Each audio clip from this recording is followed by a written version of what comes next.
Hello my loves, welcome to my channel. My name's Vanessa, and if you are new here, I talk about all things manifesting weight loss. I talk about the mindset behind weight loss, I talk about the energy behind weight loss, and how I was able to manifest a 60-pound weight loss. If you are ready to talk about self-sabotage, why it happens, and how we can stop it, let's get into it.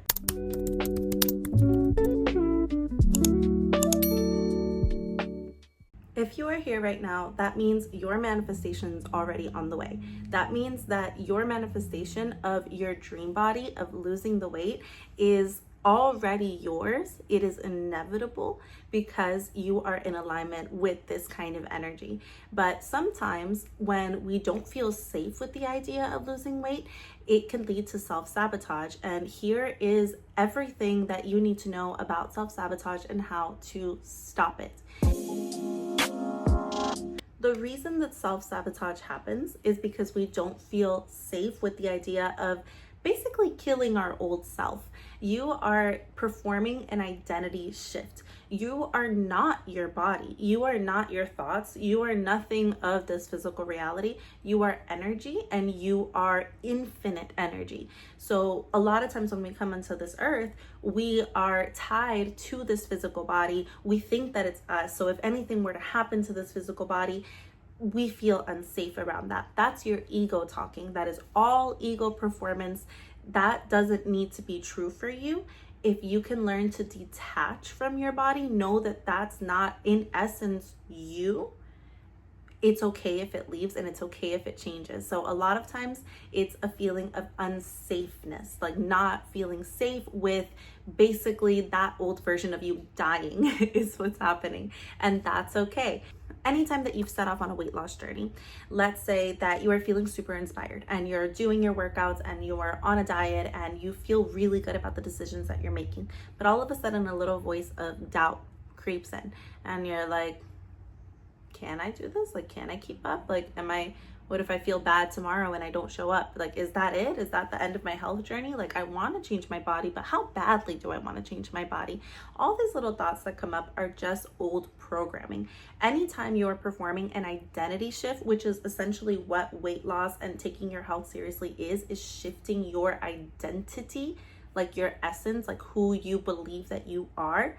The old part of you is slowly disintegrating, and it could cry out for help when it is slowly disintegrating. That can look like self-sabotaging. This is a feeling of not feeling safe with this new programming that you are implementing and that you are performing. So in order to completely negate this, you need to show up consistently every single day if you want to see results. This goes for mindset and this goes for physical health every single day. Now, what I don't want you to do is beat yourself up if you miss a day, because that's just more resistance. That's, guilt, and that's shaming yourself into being a fit person because that's who you need to be. And that obsession that comes from that is not what we are doing whatsoever. Anything that comes from the energy of obsession, such as religiously counting your calories, and if you miss a day, you're no longer worthy of your weight loss. That's not your energy anymore, okay? Your energy is the energy of inevitability. Your weight loss is inevitable. Your change, your transformation from the inside out is inevitable. And these are just habits and rituals that your higher self has implemented in order to reach their ideal body, which could look like walking every day, could look like hitting the gym, could look like not necessarily a diet, because I don't believe in diet culture, but intuitively eating. So if you want a sweet treat, you allow yourself that sweet treat, but maybe you go for a high protein sweet treat. These are just little things that your higher self has already knows what to do, is already implementing. They're not rushing onto like an end result or like an end weight.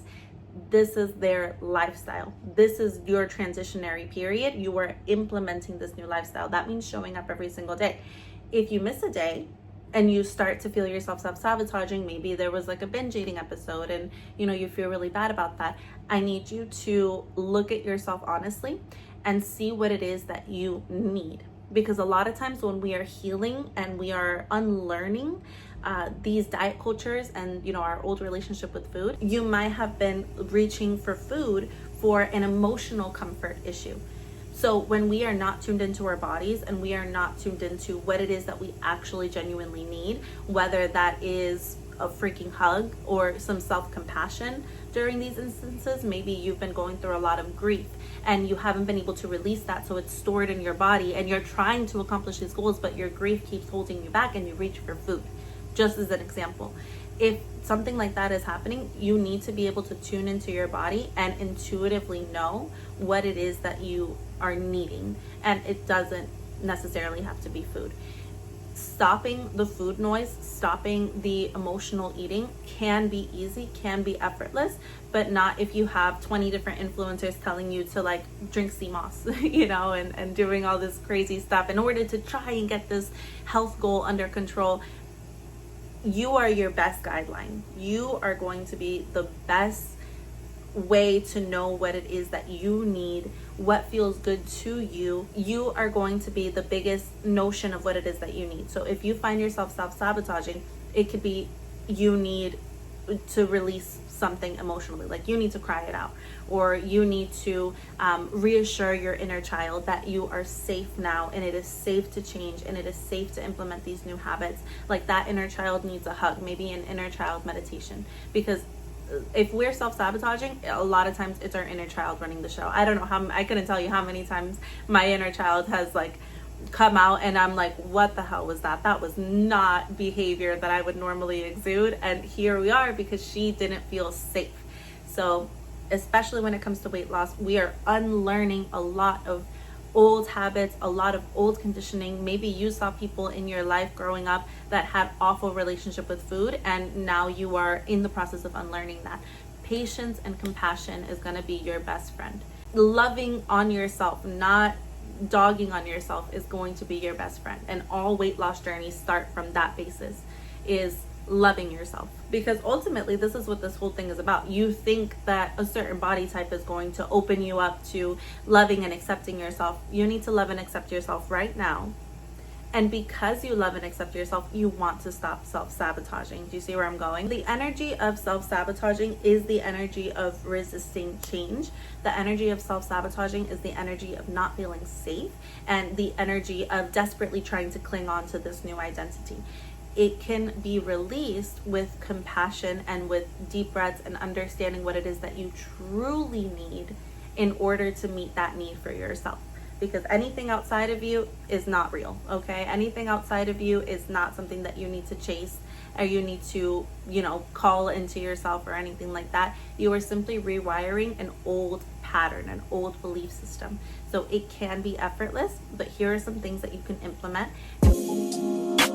To EFT tapping, especially for weight loss, there is a ton. I have a couple videos on my channel as well for like if you're feeling guilt around your weight, if you're feeling shame around your body. Like, we want to be able to regulate that within our bodies and regulate that within our nervous system so that we can continue those habits and patterns that are going to lead to our success and to our eventual weight loss. Inner child healing, inner child regulation, speaking to your inner child as if you were talking to a toddler, like speaking to them as if they were in front of you. You say, you are safe now. I see you. I see that you maybe don't feel safe right now with this change that we're going through, but I can assure you that I can keep this promise to you. I can assure you that I believe in you, and I need you to believe in me. I'm taking care of us now, and I'm showing you that I can pull through with this and that I can take care of us. The fact that you are showing up every day, you need to give yourself credit for that. You need to give yourself credit. If you have a moment of doubt, go back to these nervous system regulation hacks and continue, because after a period of time, the self-sabotage is not going to be an issue for you anymore. That self-doubt is not going to be an issue for you anymore, but you have to keep going. You have to keep regulating. You have to keep, proving to yourself who it is that you are. So if you've been unhealthy your whole life and you are now today, you are saying, you know what? I'm going to be healthy. I'm going to be healthy and I'm going to see it through. And this is the new me. You need to now wake up tomorrow and prove to yourself that that is the new you. What does that new you do?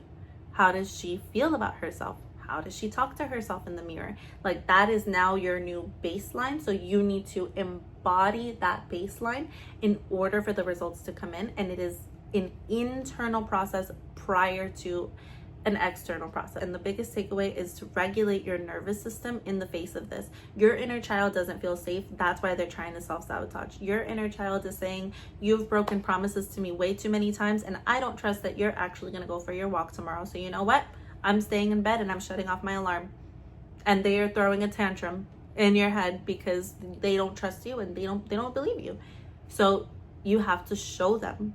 You have to prove it with your actions. If you're a mom and if you're a parent, you'll get me. You're not gonna shame your toddler if they don't want to get out of bed for school. You're going to gently and firmly say, we're going to school. Like, I understand you don't want to. It's okay. You're not getting spanked, like I'm not yelling at you, but this is what needs to happen. So that's how I want you to treat yourself in these situations the next time that this comes up. Self-sabotage wants to take over. It's just your inner child feeling unsafe. It's just this old pattern and belief system that is fighting for its life. With gentleness and compassion for yourself, you can say, I understand you're feeling that way. We got to do this. We got to get up when the alarm rings. It's something that we just need to do. And over time, you're going to see these behaviors just dissipate. They're going to be eliminated from your coding just by showing up for yourself every single day. So you got this. Don't forget to subscribe. Follow me on TikTok, Sunny_Van_. I post a lot more about this stuff, and I have plenty of resources down below. I have a workbook for like $4.44 to kind of release guilt and shame, as well as a mini course that is going to help you with the same thing. Just releasing self-rejection when it comes to your body is going to be the first step to this journey. If you're interested in one-on-one coaching, I have a link down in the description for that as well. So you got this.